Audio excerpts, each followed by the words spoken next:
Ladies and gentlemen, boys and girls, it is time for yet another episode of the Far End of the Bench podcast, which means we have another center of attention. Yes, I know I look a little bit different, look a little bit strange. I did just get a new cowboy hat, so I do have to take every advantage I can of showing it off, and I do host a show on the internet. So, gratuitous hat shot. This is an alternate timeline. If I had never moved out of Gunnison and I worked on a ranch in the off seasons, this is what I would look like and dress like on a daily basis. But we are here. It's time to talk sports. Niko and I have a bunch of topics ready for you guys. And to kick things off with the center of attention, it is a special time of year. If you are a really big sports fan, this is why we say the sports calendar. If you think about it, there's really only like 2 or 3 days where there's not an athletic competition happening. We had the Olympics this year. Obviously, that changed some things. But the Little League World Series is a tradition. I grew up playing baseball. I know that Niko and I both have friends that played very high-level baseball and continued on. I'm not sure if we had anybody go to Williamsport, but I do know people went to Cooperstown. That was more of the big tournament that we tried to go to. Been to Omaha, went to Arizona, all that.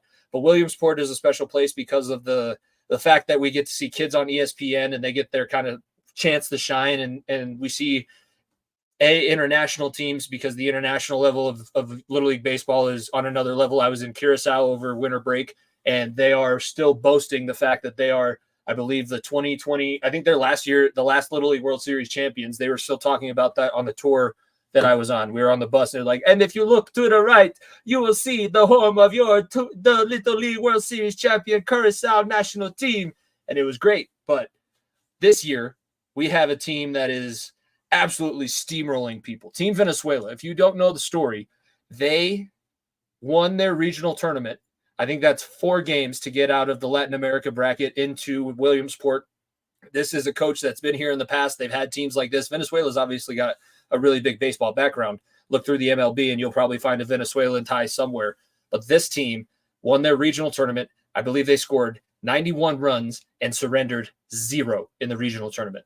I think they've surrendered a total of 6 runs in this Little League World Series tournament, and they just pounded Mexico, who's another very good program and has a lot of history at the national level, and they were riding highs, and it could have been a team of destiny situation because they just recently had a coach. So center of attention, I texted Niko, like I had a lot of things that I was going to pull from, and normally we wouldn't really talk about the Little League World Series, but this team Venezuela is a monster. They got a kid that throws 75 from, I think, 57 feet, which is what the Little League World Series mound is set at. That is the equivalent of facing a 103-mile-an-hour fastball at the MLB level when they do the math about it. It's weird. I know people will say, we'll probably get people in the comments, which if you are in the comments, at least be sure to subscribe, like the channel, follow us on social media at FEOTB Pod and all that stuff. You'll say that it's a bogus tournament. There are rules that I think are a little bit convoluted, so that's why Cooperstown is a little bit more favored amongst Little League baseball players. But Williamsport, you cannot deny the hype of ESPN. You cannot deny some of the moments. Like, you get homers out of nowhere. We think that playoff baseball is crazy. College baseball, the College World Series does get a little bit nuts because you have guys that have never hit a home run before in their life all of a sudden stepping up and hitting 3 home run bombs. And the Little League World Series has had that too. Sometimes these kids are just fishing. They're just out there swinging at nothing. You're like, there's no way he's going to, oh my God, he just hit it out. Oh, he just hit a 3-run home run, and that team is now going to win and move on and send the other team home. It's great drama, and it's not necessarily like my favorite sporting event of the year, but the Little League World Series deserves a little bit of mention. We are a sports podcast, episode 194 of the Far End of the Bench podcast coming your way with the alternate timeline cowboy, Jimmy Pallotto and Niko Bryant. Let's get into it. If you don't stay down and you never quit, come on over here and sit on the far end of the bench.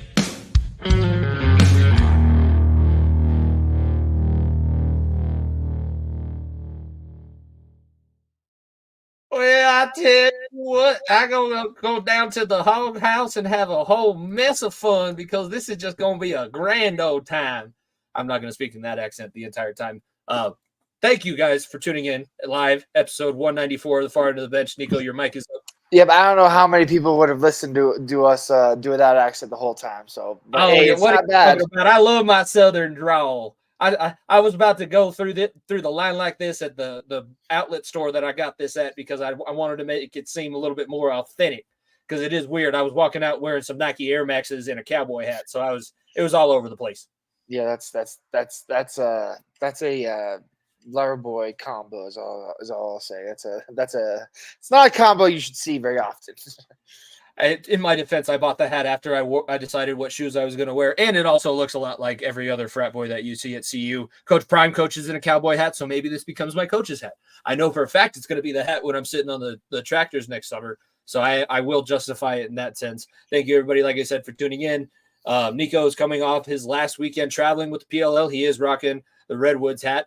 We'll talk about the end of that season. We are going to talk about Bo Nix now being named starter. Could this be the end of the quarterback carousel? This is what Sean Payton said when everything was going on around the draft. This was his guy, and he was going to be the last line. You don't have to cross out any more quarterback names on that list. I want to talk a little bit about some Sean McVay coaching tree issues that I have with his preseason philosophy, and then we'll finish up with a full preview of the AFC and NFC South. And then we'll finish up our preview series with the East divisions next week before we get into the first week of actual football. And we'll have college football to talk about next week. So all busy, all business, running straight down the track from here on out. And I guess let's start with the Little League World Series. Is that something that I know that we used to kind of watch it when we were just kind of hanging out? I know that's not necessarily on your radar, but it is kind of, I would say the main point that I was trying to make is that it is very cool to see the stories play out. It is cool to see these kids get a little bit highlighted. I teach this age group, so it's a little bit different for me, I guess, now. But I do, even if you're not necessarily a baseball fan, it is kind of cool to see, all these little league players from Mexico really know what they're doing. Like they are solid ball players. So no, the skill level has obviously gotten so much better. And you look at the high school level, you get the college level, and the athletes have gotten so much better, so much more skilled. But the more different things they have, I'm not going to sit here and stand or say and talk like I watch the Little League World Series like it's the back of my hand because I grew up playing lacrosse and I never played baseball, not a single second on a baseball field, literally. One of the few people on this earth I can say that, not even T-ball, no baseball in my blood. So like it's different. Like I don't watch a ton of it. I obviously remember the big stories of the past and seeing a few highlights on ESPN here and there, but it is a great way to showcase the world game, because like I said, there's not a basketball tournament, there's not a football tournament, there's not a there probably is a soccer tournament, but there's not very many bigger sports levels that you can see eighth graders play on ESPN. Like it's sixth graders. Excuse me, sixth graders. You don't get to see that every day with other sports. So baseball is the one sport you can see where the kids get to play international competition. I know when you and I played our first time against our international competition, it was something entirely different. It was wild to see that, but like it's a lot of fun, and like I said, it's a great way for these kids to enjoy the game of baseball and have themselves be portrayed on a big stage. And at the risk of sounding, American USA centric, but think about the trip. Like for the team Venezuela, you obviously, when you're in the program, you have to be fundraising, but you have to win the tournament to get off of your section of the continent. And then you get to take a trip into the United States. And who knows if that is a possibility for a lot of these places. Chinese Taipei, have they ever been, or I guess I'm going to say Taiwan. There's a whole political thing about that. I don't want to get algorithm on YouTube for that. I should know better. But Taiwan, those kids probably never thought that they were going to travel internationally. And I think that's one of the big benefits. A lot of the kids that we see from the American teams do end up going on and playing in the MLB. Cody Bellinger comes to mind as a guy that's been on the Dodgers and played in the Little League World Series. But just that is it's a lot of pressure, and being able to deal with that and also still perform at some kind of a high level when you're one of these foreign countries coming in and playing in. I'm going to say America's the sports mecca because that's what we do. We produce American sports. America produces sports. We just won the most medals in the Olympics. That's all we really care about. The tournament is also set up where a team from each state plays, and then also the winner of that plays the international winner. So it's literally set up for an American team to have a 50-50 shot no matter what of winning it all. So it is our game. It is our game. I know a lot of other countries play it, and some might say they play it better, but I will say it's our game. Let's move on into what was the last week of the regular season. PLL went out, finished in Utah.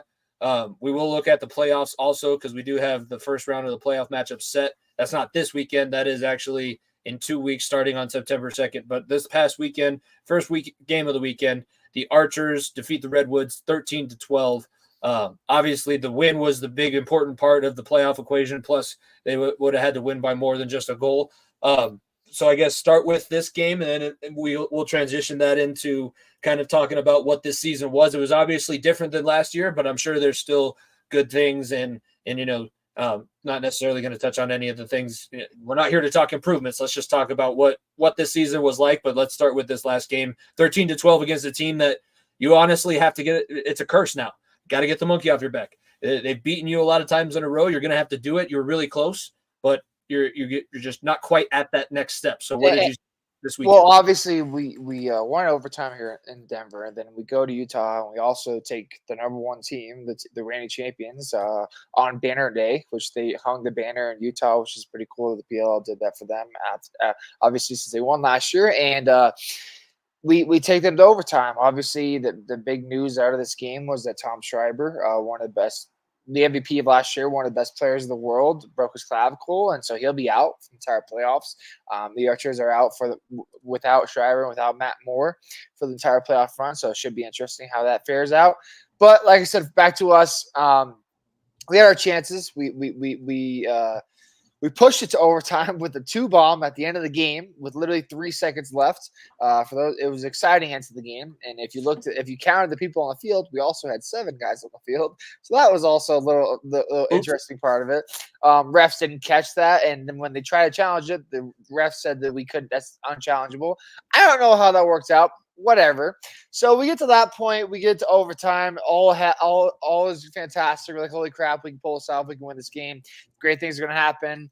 We get into overtime. We lose the opening face off, get a stop, come back down the other. We score. Scored a game-winning goal. Scored the game-winning goal. The whole team was on the field. I was jumping around. The whole team was jumping around. It was reviewed, and it was a half second past the shot clock. So goal was disallowed. Of course, our luck and just the way the season went, back down the other end, the Archers scored a great wraparound goal by the rookie Jack Van Overbeek. So, look, it was it kind of displayed the reality of the whole entire season. It was like we were trying to come out of holes, and when we played great. We were a great team. When our defense was hot, our defense was hot. With Jack Kelly and net was fantastic for us all season. Continued doing that. When we thought we had hopes, they were just crushed in a matter of minutes. It was that felt like that the whole season, and it would have been nice to get that win. Obviously, finish the season with 4 wins. That would have been huge for us. But unfortunately, with how the other games panned out, we never stood a chance. That's unless we would have won by 22 goals, which never would have happened. We never stood a chance of making the playoffs, and it's hard to say never, but it was it was a 0.6% chance. And like I said, I would have loved to win that last game, and the guys were all hoping for it, but the season just went. Like I said, it was one bad mistake or one bad game that just that followed another that just ended up screwing us, whether it be that Denver game in Baltimore where we got blown out, game got called early, or whether it be that the throwback game in Fairfield that we got blown out by the Archers too. You can't, like I said, as weird as it may sound, as you want to win games, you can't lose games by that much. Plain and simple. You need to be competitive. You need to win ball games. And like I said, who knows? If we would have won our first game in Carolina against the Chaos, we could have been in a better position to make the playoffs. And they would have been on the outside looking in. Only lost that game by 1 goal. Like I said, there was a lot of games that went 50-50 that we just didn't execute on it. And like I said, it was an unfortunate end of the season. It was a great group. They made my life easy. Not at times, but most of the time they made my life easy. And like I said, it was a great locker room and a great group of guys that I was able to work with. And although the result wasn't what we wanted and what I wanted, obviously, I could not be more thankful for the group, coaching staff, and everyone in the organization for making the season very, very, very easy for me and very, very joyful coming into work, no matter the win-loss record every week. I will say, the weekend before when you guys were in Denver and it looked like the Water Dogs were just going to go and it was finally going to turn into what could have been a blowout if Jack Kelly wasn't playing as good as he was. There was never a time on the sidelines where it looked like we in the stands might have been saying, oh my goodness, this is about to break loose. It never happened. It never looked like it on the sidelines. Yeah, people were frustrated, but there was a lot of learning that I think will take place. And that's the thing about this league too. It's so new, and now you're getting the influx of college talent. And at the professional level, it doesn't take much to separate the winners and the losers, especially in a game where you can win or lose by one goal. When we went to the Denver games last year, it was the game before the Redwoods played. It was literally a split more effort where a guy put his hand down at the end of the line and he lunged a little bit further forward to get possession, to get the game-winning goal, and to win. So professional sports, you unfortunately have to learn tough lessons, and you can't leave it close. You can't give anybody a chance to say that, this year it did feel a little bit more like it would have been, we're trying to get lucky and hopefully things bounce our way and everything else will work out. I'm hoping that the learning experience, the roster will turn over, and next year the guys will be ready to understand, like, you can't give that 2 seconds. You can't give a little bit. We lost one game. We'll bounce back. You might not bounce back. It might snowball. It might turn really bad. There's only 10 games in a season, and similar to football in that essence of where you only have X amount of games, you cannot afford to get yourself into a hole, and getting yourself into an 0-4 hole like we did this season before getting our first win just is not going to cut it, plain and simple. And like I said, hopefully next year we get the number 2 pick next year behind the Water Dogs. So hopefully we get to bring in a great talent, and with the second pick and see what that individual brings to our team and whoever we draft. And like I said, it sucks the way it ended, and it sucks having your season cut short. But like I said, this year was just not anywhere close to being our year. Looking around the other games from the weekend, the Archers did go 2-0. They won their second game on Saturday, 13-9 against the regional rival Denver. Boston beat the Carolina Chaos 11-10, second game on Friday, and the Water Dogs finished their season with a win over the Atlas, but who knows how seriously the Atlas were taking that game. They'd already kind of sealed up a playoff spot. They were playing for seeding, and that might hurt them a little bit, but the number 1 seed, and like I said, that could play something in the playoffs, because the Atlas are a team that is known to falter in the playoffs and struggle. And like I said, no offense, losing your last game of the season, it was probably a gimme game that you didn't really care about, but it was a game that you want a little bit of momentum, that it could end up hurting you in the long run, because like I said, you'll have that week off in Gillette Stadium, so you won't play for 3 weeks, and you haven't won a game in 4 weeks. So it could play into a factor come the second weekend at Hofstra. So we'll see. It seems since the All-Star break that New York and Boston have swapped places, because New York was at the beginning of the season, everybody's like, oh my gosh, how is anybody going to stop the Atlas? And Boston was kind of that second team. Everybody knows they're really good. Obviously, they've had guys step up now, but Boston seems like they've just kicked the momentum in the opposite direction. And you are correct. New York losing as much as they have at the end of the season, it's not just losing the last game. When you lost the last 2 games and you haven't felt like what it is to win, and you're losing against teams that aren't as good as you. There's no reason that the Water Dogs should have beat them, except for the Water Dogs wanted to finish and go into their summer with a better taste in their mouth. But man, that one is probably going to be more disappointing. And if they do lose, everybody's going to know exactly where to point to as the reason why, because that was probably a mistake. Yeah, and like going into the other games real quick, like the Cannons game was also another overtime game. Those 2 teams are facing each other in the playoffs, so it was more of a let's not show anything and then just see who has more of a will over the Chaos and Cannons, and the Cannons obviously ended up getting the win. And the last game of the weekend, Denver versus Utah, was for the number 1 seed in the West, and it did decide who had the bye week going into the playoffs. And Utah, without Captain America and Tom Schreiber and obviously Matt Moore now, they could fall to them in the playoffs, but they could use a lot getting healthy very easily. And that team is very unselfish and still has a lot of fantastic weapons offensively, whether it be Ambler, Grant Ament, or Mac O'Keefe or Connor Fields. That offense is still stacked even without 2 of their big dogs. So their defense seems to be just getting better. So that game showed me a little bit, didn't show me a lot, but now Denver has to gain back the playoffs after they were the only team that missed it last year. They have a tough test in the hands against the Cannons, who are, like I said, preseason when they added all these pieces, they're like, yeah, this is the team to watch it, look out for, and let's see what they can do. Yeah, Denver did back their way into the playoffs because they did not do well at their homecoming weekend. They split 1-1 and kind of got ran over in the first game on Friday. And they have a lot to prove. We won't necessarily make predictions on these games, first round playoff matchups. They're going to start off on September 2nd, Labor Day, in Gillette Stadium at Foxborough with the Stars and Stripes Classic. That'll be on ESPN Plus. The Cannons and Chaos game will be on ESPN2, and then Maryland and Denver will be the last matchup of the first weekend of the playoffs. Winners, depending on the conference. So Carolina and Boston are seeing who gets to play New York in the second round. And Denver I and think Maryland it's seeding because the conferences don't matter anymore. So the lowest seed remaining will face the highest seed, which is the Atlas, and the next lowest will be facing the Archers. So that's because conferences don't matter at this point anymore. It's a good thing I got 2 weeks to learn about this whole process before it even starts. That's all I'm going to say.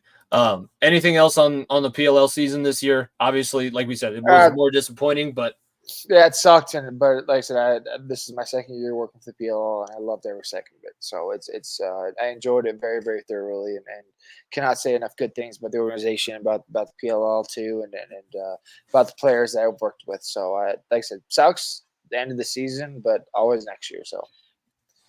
All right. Well, this is going to make you feel a little bit better because it's time to talk about your guy. You got to watch him in person. You were at the game Sunday. I got to watch it finally because the Olympics weren't on NBC, so they put the game on the big channel. So I was able to actually watch. I didn't get to watch the first week except for highlights. People were wrong with how quickly they judged Sean Payton. It was a lot of people that were trying to defend Russ and say that Russ was not the issue. It was a Sean Payton issue or an organization issue. I texted my dad a month ago before we were even ready to talk about the Broncos, and I said, it just feels like they're going to be better based on the fact that Peyton's been around for a year and he doesn't have the largest squeaky wheel, or one of the largest squeaky wheels, because Stephon Diggs is a pretty big-ass squeaky wheel also. But the biggest squeaky wheel in your locker room that's saying, oh, don't worry about it. We're good. We're all good. Bro, Russell Wilson sucked for the last 2 years. And Sean Payton was the only one man enough to admit it. And then there were a lot of people running around saying he was a jerk and he was a jackass and this and that. Even if they don't make the playoffs, which I still don't think that's still a stretch, this is a much better football team than anything we've seen over the last 4 head coaches. It's a much more promising football team. Let's put it that way. Last 8 years, however long it's been, we've been on the edge of like, this team is still like a Super Bowl team. Great defense, decent offense. Let's just make do. And it was been nowhere near that. It has been nowhere near that at all the last 8 years. And now this year, you look at the team, you're like, this team's getting younger. This team is building new identities on both sides of the ball. Like I said, you still have some of the veterans that have been around for a couple of years to help bring the young guys along. But you new fresh bloods in, new personnel, new coaching staff, new unis. It just feels like it's an entire 360. And like I said, I knew Bo Nix. We all knew Bo Nix was going to be named the starter after the first week after the first week of preseason. Like that was no question about it at all. But I think Sean Payton making this decision now and not laying it over the rest of the quarterbacks' heads going to the last preseason game can help Bo Nix prepare to be the starter this next weekend. Whether he plays or not, he can warm up like he's prepared to be a starter, warm up like he's going to be out there, number one guy. He kind of did that this past weekend playing at home, but he gets to do the same thing exactly this weekend if they do decide to play him. He has been undoubtedly the best quarterback in that room. Zach Wilson struggled. He took a safety. The only points the Packers scored in that game, I believe, maybe it was a field goal too, but either way, the only points they scored in that game was a safety on Zach Wilson. Stidham has had his chances, and unfortunately, with the chances he's had, he's done nothing with it. So, like I said, he was your guy. Is Bo Nix going to be? I don't know. People are predicting us to be the Texans of last year to surprise people and come up with people. I'm not going to go that far. I'm not going to say that we're going to make the playoffs, be a wild card team, push that limit. But I do think that we have a very good chance to be a team that you do not want to face at the end of the season, including yourself, Jimmy. He can run a really good offensive system because Sean Payton's he's got a good offensive system, and Bo Nix is putting that into effect.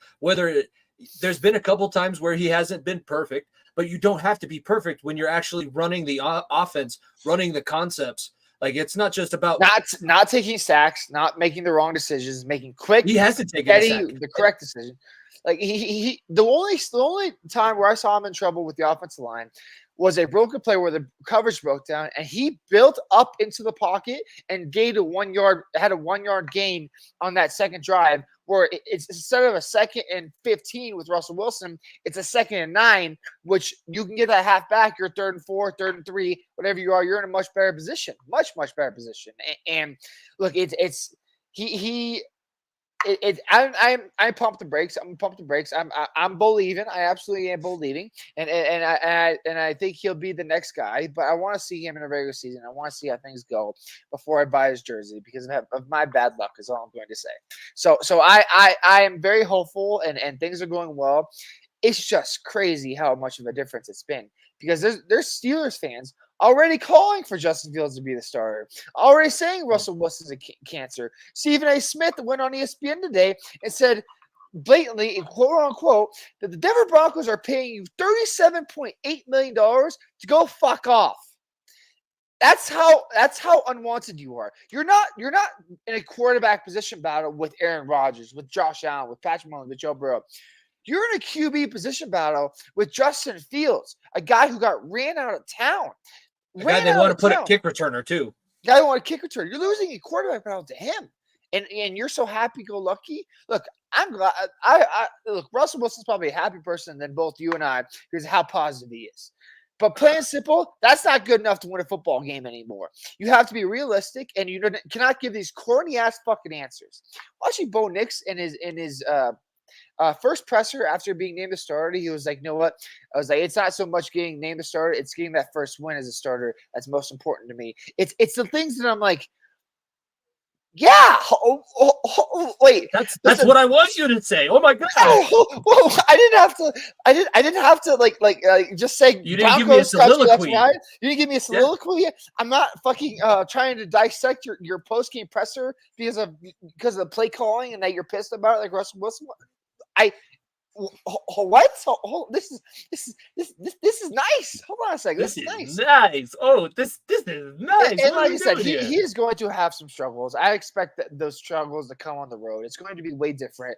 But when you look at what he did at Oregon and being able to get the ball out quickly, to make the quick decisions, that's exactly what Sean Payton needs. I don't need him to fucking bomb the ball down the field like Mahomes, throw behind the back passes, or do anything special. I need you to make the right decisions to get the ball to the playmakers in play.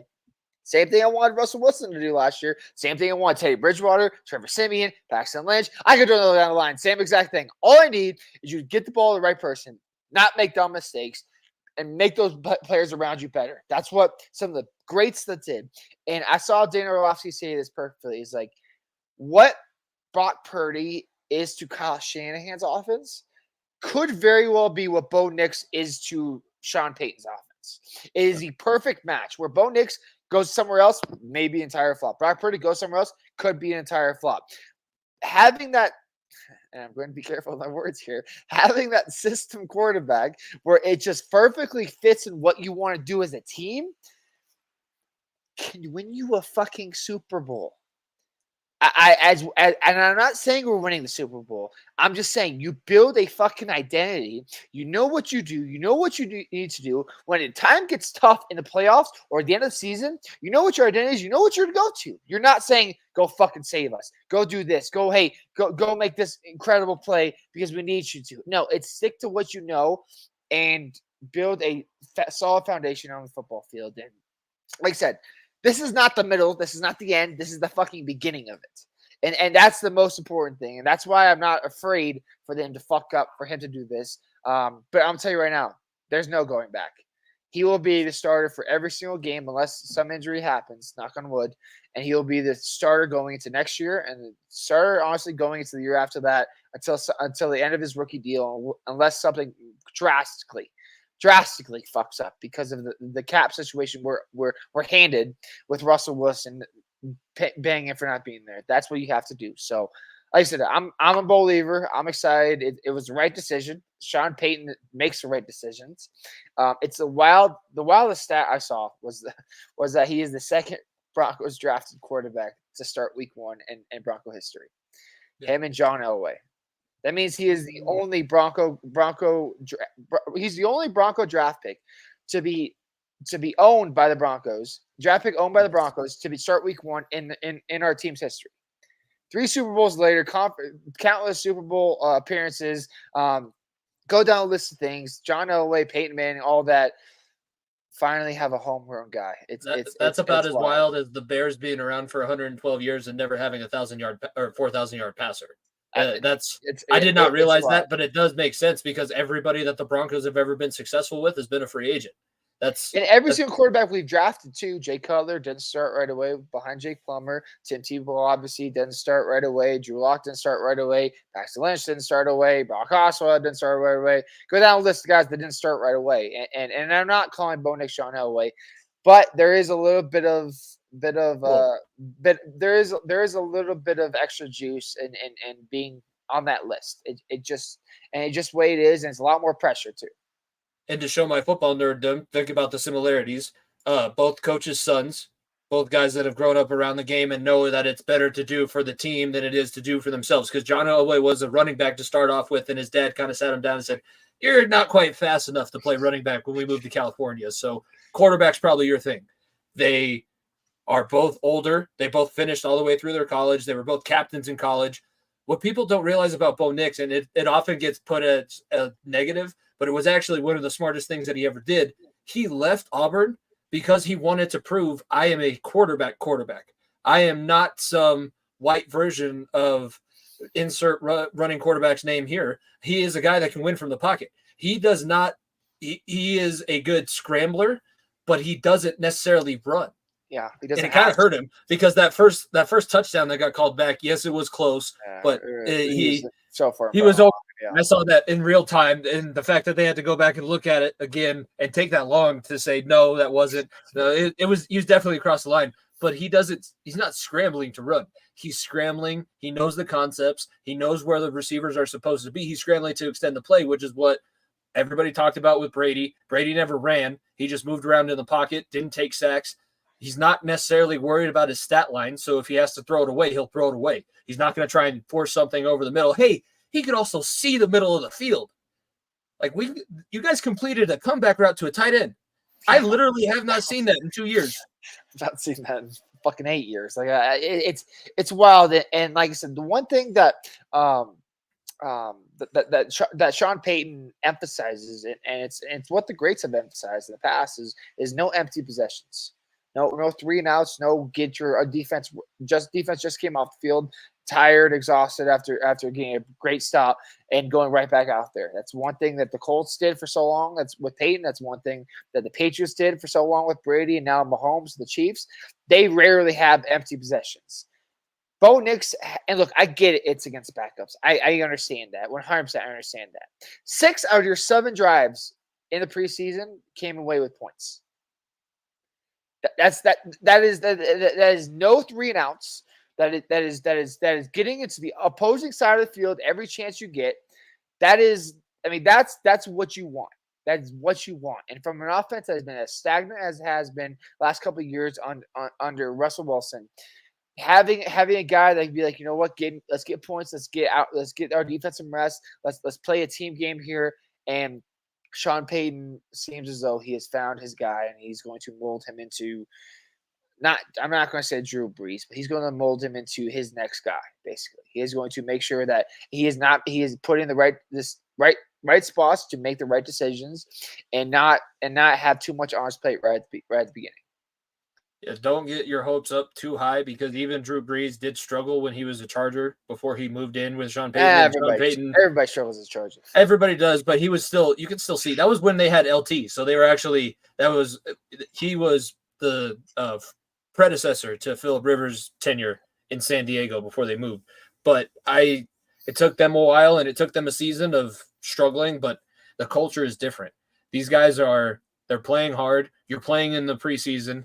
And I think that there's guys that a lot of people had maybe written off. Like one of the other topics that I was going to choose for the center of attention is Tim Patrick, who has been probably the most, besides Jake Butt, probably the most injury unlucky Denver Bronco that they've had in their room, because you just want to see this guy on the field. There is such a difference when Tim Patrick is on the field. Not necessarily, he's not a Jamar Chase where he's the best, most athletic guy that's always open. He is open quite a bit, but he's He's the C. He's the captain. He's the calm voice in the locker room. And when he's on the field, he's getting dirty. He's blocking. I guarantee you, if Jerry Jeudy was playing next to Tim Patrick instead of Cortland Sutton, he wouldn't have been as much of a diva because Tim Patrick wouldn't have allowed that. Tim Patrick not being there has been a big hole, and I think that he's played his way back onto the roster. I think so too. And it's been 2 straight years with him having a freak injury before season or in preseason. So now it's the first time in 3 years that he'll be stepping on the field. And we saw that in first preseason game was getting used to his bearings again. The second preseason game, you saw it really how much of a factor it is. But I think the receiver group, like for the most part, in my opinion, is look, I don't know if it's better or worse without Jeudy. I think it's a lot calmer heads, and I think it's a lot of young guys that are very hungry. Obviously, Mims, Bailey, who's had a great camp, Troy Franklin as well, Lil Jordan Humphrey, a bunch of young guys that are hungry, not divas, not expecting the ball, not anything. You'll step in, do the right thing. Then you have the 2 veterans in Sutton and Tim Patrick, who have been on this team now for at least 4 or 5 years now. So you have that good mix to help Bo out, where he can build the repertoire with the young guys he can trust still on the veterans. It's not just, no offense to the Chargers situation, it's not just Justin Herbert out there just saying, give me 5 rookies at receiver and 5 young guys, well, first or second year guys at receiver, and let's hope for the best. It's a good mixture of both. And like I said, the offensive line, it should be a lot better when you have a quarterback that can stand in the pocket and throw over your head. Yeah. Not just try to look for the first escape out of the pocket. The team that gives up the most sacks in a season does not normally have the worst talent in the offensive line room. That is a mixture of not necessarily working together as an offensive line, and you guys, they hated their quarterback. Yeah. It's plain and simple, and they hated him, but they also knew that he had the kind of contract that if you went and talked to him, A, it's not going to get through to Russ. Yeah. And B, you're probably if they have to come down to it, he has more money on the books. I'm going to have to side with this guy. But I talked about it at the first preseason game when McGlinchey jumped Stidham's ass for screwing up his snap count. Like, the cadence are this. This is the cadence. You do this correctly, we protect you. You don't do it correctly, I don't know what's going to happen. And it wasn't mean. They're not being jerks. They're holding each other accountable. Yeah. I've been yelled at and I've been cussed at and I've been screamed at by coaches. And most of the time, it's not the right thing. But it doesn't mean that you can't get a little bit aggravated and give somebody. I did it yesterday on the field. I had a kid that screwed up a play. He's been a starter for 2 years. I'm like, you know the play. So I am going to yell at you. And this team has not been held accountable of each other for 8 years now, since 18 retired. And to be honest with you, since 58 left us, since 94 retired on the defense side of the ball, the team has not been able to hold itself accountable at all. So it's like I said, you have young guys, you have then a mix of veterans as well. And like I said, we're not talking about a fucking Super Bowl winning team here, but am I talking about a team that could fight for a playoff spot? I'll say yes. I'm not saying we will. I'm saying they could. Okay, let me be very specific. Like I said, my expectations are 8-9 and miss the playoffs. Okay, that's my expectations. But I want to play competitive football at the end of the season. Where the last couple of weekends come down to things, and it'll probably be a couple early games of the season that we just fuck up and that end up hurting us in the long run. But I want to be competitive, and I think this team has a very good chance of being that. I think that game I'm going to week 17 in Cincinnati is going to be much more exciting than I was initially thinking. And I haven't been jealous of much, but that's going to lead us into our next topic. I am jealous of the fact that you could talk about preseason and actually know a little bit about your team. Yeah. My team had Logan Woodside playing quarterback. Niko, you don't know who that is. Yeah, this is that where I should have one for college football. Like I have Jake Browning's no longer on the team. Jake Browning. No, he is, but we don't. Just like the Packers, we're not playing just our backups. We're not playing our backups. Our starters and backups get preseason off. We do our thing in the joint practices, and our joint practice against the Bears was in the middle of a monsoon. And I listened to the Bengals radio guys, and they were talking about how awful everything looked because the operation was off. It's too small. We couldn't go into their indoor facility. It was probably, we kind of got beat up in the joint practice, and then they went out and got absolutely suckered in the mouth in the game. But when you play your fourth and third stringers, I talked about it. Why has Joe Burrow not been able to make it through a full season except for 2 times in his career? He's not used to playing football.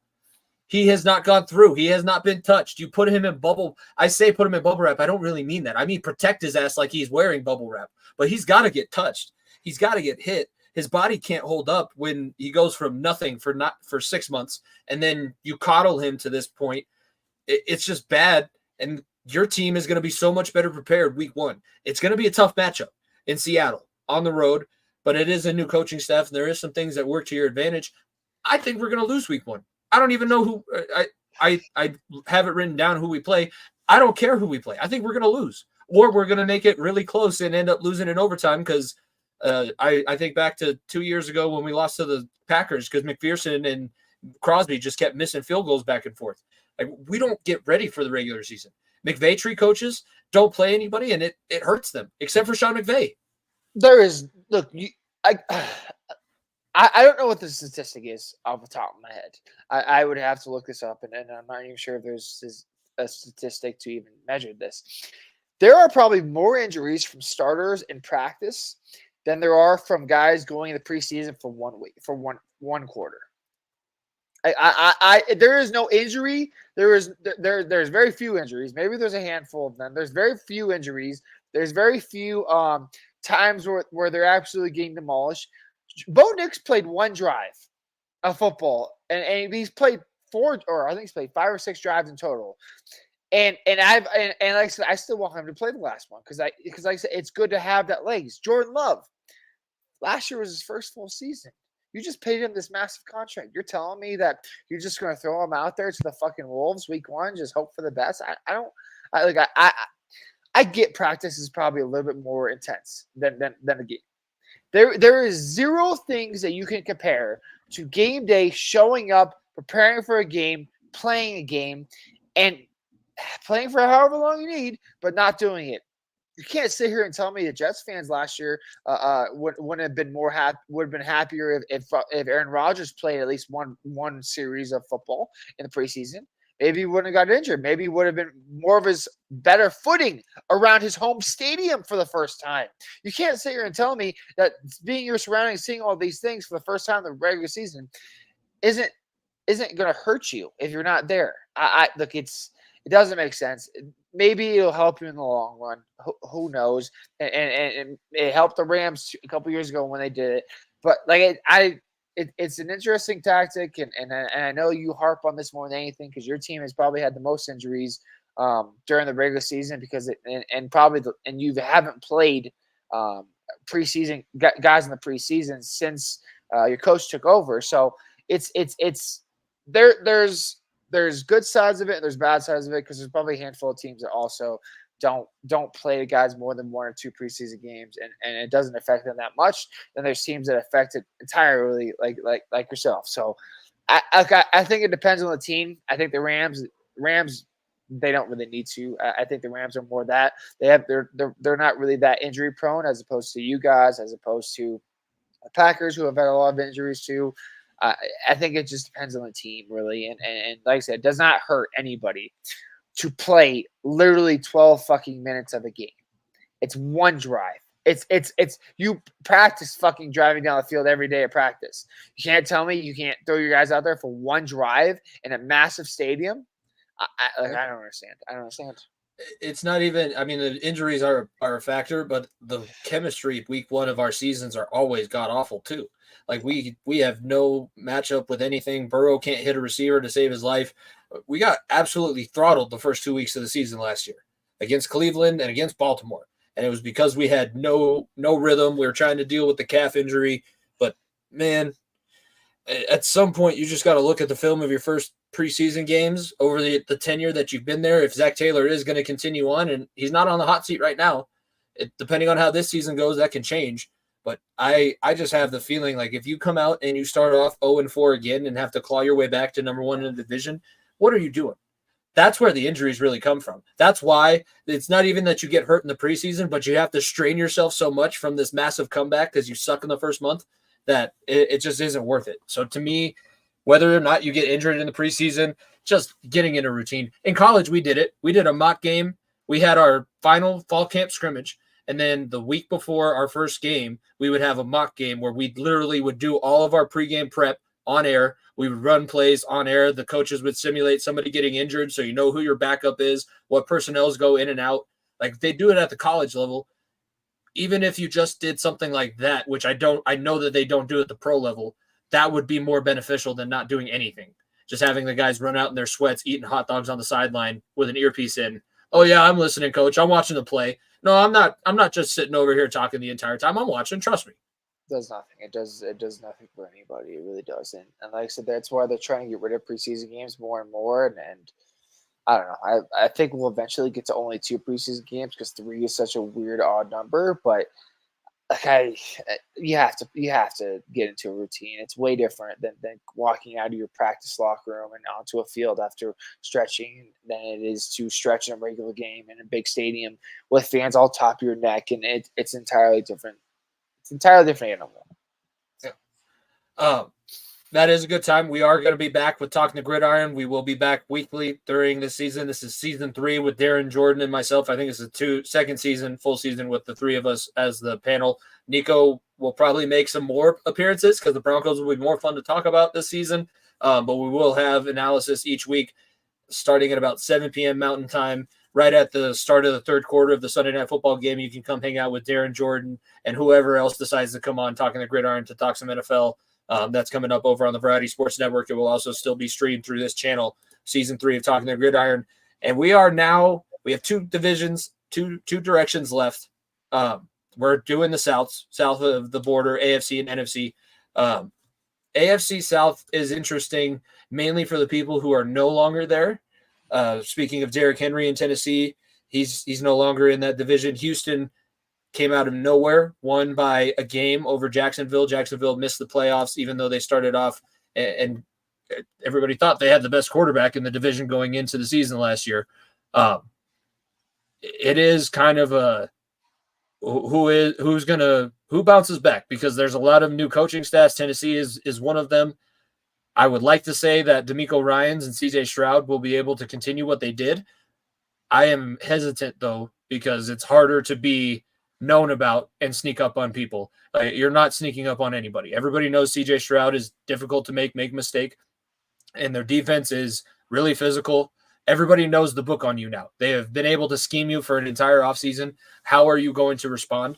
I think that this division is a little bit more of a crapshoot than just giving the Texans the crown right now. I am going to go into the matter of there's one team that is a Super Bowl contender in this division, and I think the rest is up for grabs of who the hell am I going to watch. I think the Texans, with the additions they made of Mixon and obviously Stephon Diggs, I know as much as you hate him, they that will massively help CJ Stroud. It 100% will, and helping his development in second year, having those 2 massive weapons helping. I think the defense will be just as good with DeMeco Ryans at the helm, obviously being the leader, front runner of that. The rest of this division, it's a who am I going to fucking watch? Like who is coming out to play, basically, because the Jaguars at times last year were like, Jaguars best team in this division, like Trevor Lawrence is a real deal, and now this team's he got paid like the real deal. He got paid like the real deal, and this team's biggest move this offseason was acquiring Mac Jones as a backup quarterback. They did nothing. They did absolutely diddly squat. You lost Calvin Ridley, obviously, who didn't really do a whole lot for you last year.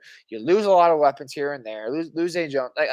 It's just, I don't know what the hell I'm going to see from this team. I could very well see the Jaguars competing for the number 1 spot in this division, and I could see them also being the worst team in this division. As weird as that says. And that's because of how level the other 2 teams are in this division, too.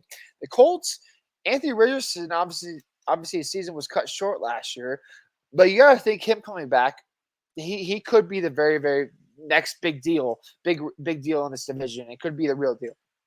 And having Jonathan Taylor, now Michael Pittman, and having a little bit more wear and tear on this team, and still a pretty solid defense, Colts could be a deadly team too. And look, I if I were to put my money on it, I would say the Titans will be the worst team in this division, because I still don't believe in Will Levis, and I think that having Tyjae Spears being a number 1 running back and honestly a number 1 weapon, because their number 1 receiver is DeAndre Hopkins, and who knows if Will Levis will be able to get him the ball. Like I do not trust this Titans team in the slightest, and I would say they're probably the bottom dwellers this division. So I would, if I were to take a bet today, I would say Texans 1, Colts 2, Jaguars 3, Titans 4. Just based off of my instincts, but like I said, there's 3 teams in this division that we're all looking at them like, who am I going to watch week 1? Like what team am I getting? What team am I getting? I kind of know what I'm going to get from the Texans because of how well they played last year. Obviously, winning a playoff game, it's a little bit different. And then you look at the other 3 teams division. I'm just thinking, I don't know what Anthony Richardson's going to look like. I don't know what Trevor Lawrence without weapons is going to look like. I don't know what Will Levis is going to look like. It's just like who's going to show me something? Show me something. Who wants it? Who wants the chance to be the second? Who wants to do something? So, and the other 3 teams division have not shown that to me this offseason so far. I don't trust the Colts for the main reason that Anthony Richardson, yes, he was the starting quarterback, and yes, when he played last year, they looked better than when he was not playing. Gardner Minshew still did win a few games, and he's the reason why Jacksonville missed the playoffs because he beat Trevor Lawrence in the last week of the regular season. It's to me, Anthony Richardson hasn't finished a game in his NFL career. Not one, ever. Preseason, regular season, he's always knocked out because the Colts use him like that's his skill set. But think about Cam Newton. And Cam Newton was able to at least stay healthy his first however many years until the Super Bowl kind of ruined him against the Broncos. But he's not even able to do that. He can't hold up. And you're going to just continue to run him like that? You better make sure that he's throwing more than he's running. Because if it's 50-50, he's not finishing a game. And when he's not in, Jacoby Brissett is not going to do what Gardner Minshew did for you last year. Jacoby Brissett and Gardner Minshew are not the same. I know that you feel you're probably happy that Minshew was just named starter in Las Vegas because it's not that as good of a quarterback as some of the other guys that could have been. But Minshew he is what he is. He can win you games in the NFL. He's a wild card. He's going to make a lot of mistakes. But Jacoby Brissett is just a backup. He's a QB sneak guy. He's a sneak specialist. So unless Anthony Richardson goes down, you're going to move your offense to quarterback sneak. I think that the Colts could end up being worse than the Titans, depending on what Anthony Richardson does. I think it all relies on number 5 and what he does. I don't doubt that at all. I think that the Colts defense is a slight edge above the Titans at this point, and that's why I think they'll finish a little bit higher. But like I said, these are 2 teams that are going to be not in a playoff spot, look on the outside looking in because of the other divisions and the other good divisions in the AFC, and be trying to scratch and claw their way in. And it won't be all 3 of them. It'll be one of them, maybe 2 of them. Yeah, you got to win the division to make the playoffs out of this division. There's no wild card. There's too many other good, like the West is going to probably be fighting for a wild card spot. You know, the North is going to have a few teams that are fighting for a wild card spot. We almost made 3 teams in the playoffs last year, and everybody finished with, I think we almost made 3 teams and everybody finished with a record over 500. So you have to win the division, and that's where all these teams have struggled. They always split their division games no matter if a team should win or not. And they normally split them on the road. Like the road team wins and the home team loses. It would be very frustrating to be an AFC South fan. The difference for me is I am going to put the Colts as the last team. I think that the Titans they'll do a little bit more, be able to edge them out and not be last in the division again. But they still seem like they're in the middle of their rebuild because they did not get any better. They're just kind of trying to see how good they can be with Will Levis, and I think they're just biding their time. They would probably actually be pissed if they weren't the last team in the division because if they're in the middle of the pack, they're not getting a good draft pick. They're not doing anything to help their rebuild. I think for the Titans specifically would hurt the most from being a good team and being in the middle of the pack. I think Colts, a little bit further ahead.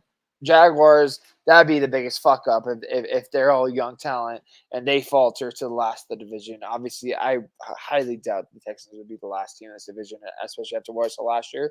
But who knows with injury wise? But I think if you're the Texans or the Jaguars, and you're the last team in this division, you're scratching your head, being like, we need to change something, and we need to change something quick. Yeah, something went really, really wrong. The NFC South was no better last season. The Bucs won the division at 9-8. New Orleans, I think they lost on a tiebreaker. They were also 9-8, and then Atlanta finished 7-10. Carolina, obviously, they should have had the number 1 overall pick, but they traded that away for Laramie Tunsil. and the Bears ended up Oh, getting it. I'm pretty sure it was a trade up for last year's. Yeah, It was I also can't remember who because exactly the it was. Bears are the worst team in football last year, and then the Panthers traded up to select Bryce Young. So I believe that's all. And that worked out well, didn't it? That went so well. It went so well to the tune of 2-15. And it doesn't look like it's getting much better this season. I could see Panthers. We haven't had a back-to-back number one overall pick in a while. The Panthers might be that this year because they don't have any assets. I don't trust their owner to do the right things or to let the people in the positions do the right things. I see similar issues with the Panthers. The only difference is that Jerry Jones has been around for a lot longer, but when the owner is making it about him, that doesn't necessarily bode well for your franchise. So my pick would be Carolina to be the last team in this division. Where it gets interesting is what Atlanta did, because we talked about it at the draft, drafting Penix, bringing in Kirk Cousins, getting the penalty because Kirk Cousins is such a nice guy. He accidentally slipped up and said, "Oh yeah, they've been talking to me for like a month." I was like, "Wait, Kirk, they can't talk to you. They can't ixnay on the Occupy. We did not talk to you. No, come on. No, of course not." Where do you see the other teams? I assume you have the Panthers last in this division as well. Yeah, so where do you see the other teams fall? I mean, the Panthers they drafted Xavier Legette. I don't think he'll be a number one receiver. I still shake my head at what the Falcons are doing with Michael Penix. If Michael Penix is a quote unquote Jordan Love / Aaron Rodgers prototype where he sits behind Kirk Cousins for 2 or 3 years and then becomes the man, cool. But the guy is 25 years old. So by that time, he'll be 29, 30 playing his first football games. Don't think it'll work out. We all know that. I did like the other additions they made. Obviously, Justin Simmons, bringing him in.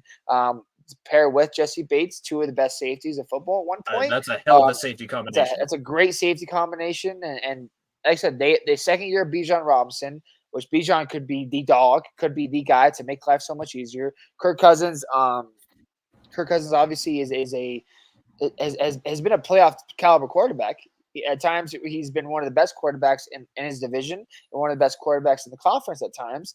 And coming to a team where, no offense to Justin Jefferson, he has a more wide variety of talent, in my opinion, whether it comes to defense side of the ball and offense, and much younger too. Bijan, Kyle Pitts, as shitty as he's been, Drake London. This team is Falcons. I would not be surprised if they win the division. I will go that far. I think Kirk Cousins can lead this team to the division.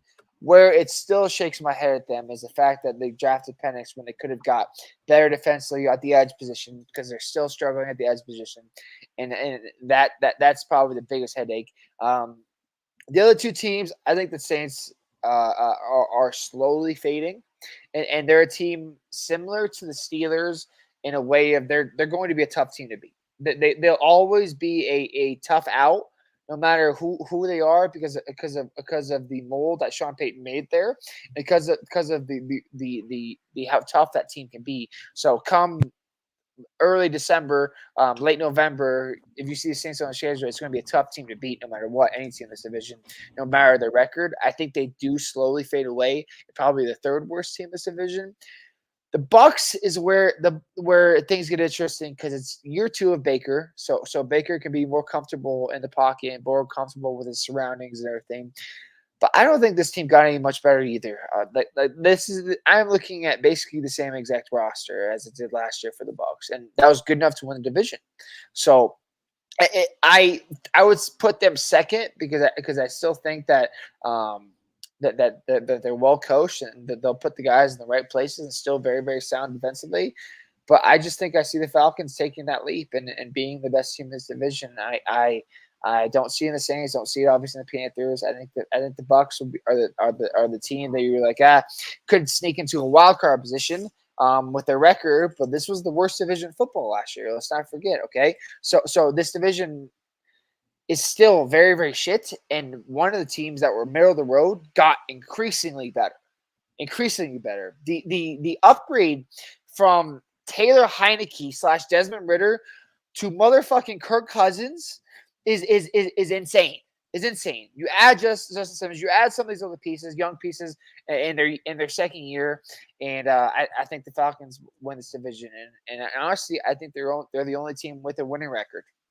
I'll say it. I think they're the only team with a winning record in this division. I still have more faith in Tampa, more so than I do in what Atlanta has. But I will tell you that I did move Atlanta up. I see the similar thing with the Saints. I do listen to a lot of the quarterbacks. They go on different interviews in the offseason, and I did listen to one with Derek Carr. And not to say that he's not a good guy, and I'm sure he's a great teammate. He got so robbed of that season where he could have won MVP when he broke his ankle against, I think it was the Cowboys on Sunday Night Football. If he did not have that, that was his one chance to really do something. I don't see him. He's going to have to be the man in New Orleans for them to do anything, and I don't see that. I think Tampa trusts Baker more than everybody gives him credit for, and I think Baker's going to lean on that trust. He hasn't really had that situation since he's been at Oklahoma. Like, I know that he's been a starter other places, but it's always been one person that says, "Oh, he's not our guy." He's a Tampa guy now. They've put their faith in him, and he's sticking around. He could have gone other places. I see Tampa still winning and holding on to the division. I could see that Atlanta maybe getting a wild card because I do think that they'll finish with above 500 record and be second. But the Saints and the Panthers are going to be – I think they're going to be bottom in this division for at least a season, obviously. But I don't necessarily know what they could do to get themselves back. There's a lot that needs to change. I think the Saints are a team where they should be in the Carson Beck / Quinn Ewers / Shador Sanders sweepstakes next year. Like, Derek Carr, good for him. Have one of those guys sit behind. Like I said, I don't know if they trust Spencer Rattler to be the second guy because he's there currently, and maybe Derek Carr struggles and they throw in Rattler and see what happens. But if I'm the Saints, I am very much looking at this next year's draft class of quarterbacks, being like, this could be a shot. This could be a shot to make some moves and maybe get our guy next year. Because, like it or not, Saints fans, Derek Carr only has so many legs left in him, so he won't be lasting very long. We're a little bit different on both the AFC and NFC South, but for the most part, we at least know who the bottom feeders are going to be. I think that's all we got for this episode. We're going to obviously get back into longer episodes. The Pick'em will be coming back. We will be talking a little bit more fantasy football because we're not doing a public league. We're not in any of the network leagues or anything like that. But I got added into one of your leagues that you've been the commissioner for a few years. Somebody got relegated. I got the promotion. I'll take it. No, it's going to be a fun season. The guy who got relegated finished last the last 2 years. So all I'm going to say is don't finish last 2 years in a row, and you won't get relegated.